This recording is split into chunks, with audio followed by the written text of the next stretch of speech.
Hello, this is your Lexus technology specialist here at Wild Lexus of Sarasota. Today I'm going to show you how to access the seat massage in your LS500 depending on what package you may have. Simply come down here by the Lexus trackpad and locate the seat switch. And I'm going to just swipe my finger to the left and go down to driver's seat refresh. They give you 5 different massage features in here.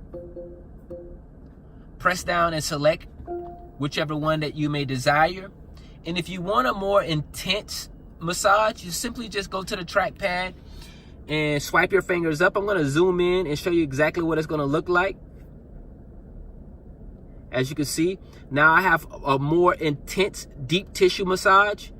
And if I wanted to lower it, I just swipe down again, and swipe down.